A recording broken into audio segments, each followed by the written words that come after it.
Alice over here, and we are following this breaking news out of Washington. Some serious allegations this morning facing the State Department. That's right. According to internal State Department memos, the agency might have called off or intervened in investigation into possibly illegal and inappropriate behavior within its ranks, allegedly to protect jobs and avoid scandals. This concerns the time that Hillary Clinton was Secretary of State. We want to get right to NBC's chief White House correspondent Chuck Todd with the latest. Chuck, good morning to you.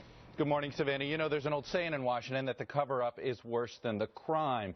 But in this case, both parts of it are disturbing. Allegations of prostitution and pedophilia, and allegations that those crimes were somehow covered up or not looked into. So the State Department this morning is having to respond to those claims and those investigations of misconduct by State Department officials, including by an ambassador and security agents attached to then Secretary of State Hillary Clinton. And the allegations are that these investigations were whitewashed, quashed altogether, and that those orders came from high up.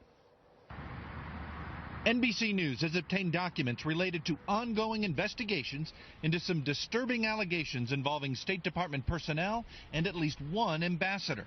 A State Department memo says the ambassador, quote, routinely ditched his protective security detail in order to solicit sexual favors from both prostitutes and minor children. The memo also says a top State Department official directed department investigators to, quote, cease the investigation into the ambassador's conduct. It's just one of what another document describes as, quote, several examples of undue influence from top state officials.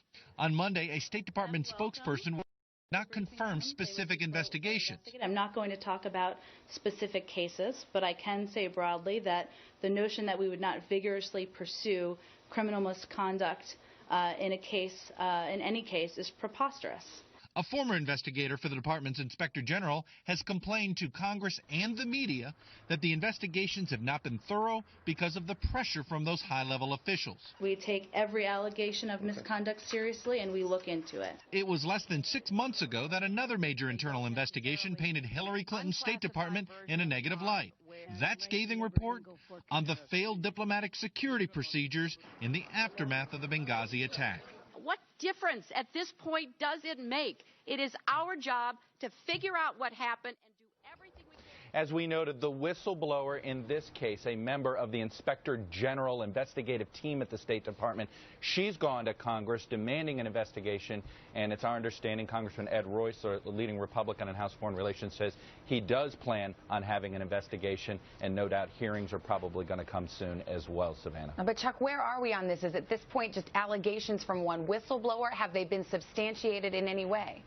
Well, here's what it is. The whistleblower says that this report, that the internal investigation having to do with how diplomatic security even investigated these allegations, that's where this scathing report came from. It's how the investigators somehow dropped the investigations, including into this ambassador and onto some other deal, including on folks that were part of security detail. So the allegations themselves haven't been fully substantiated by us, but this Inspector General whistleblower believes that the evidence was clear, but the problem was the investigation wasn't done in time to find out for sure if this misconduct was happening. More to come on this for sure. Chuck Todd, thank you very much. All right, and we are following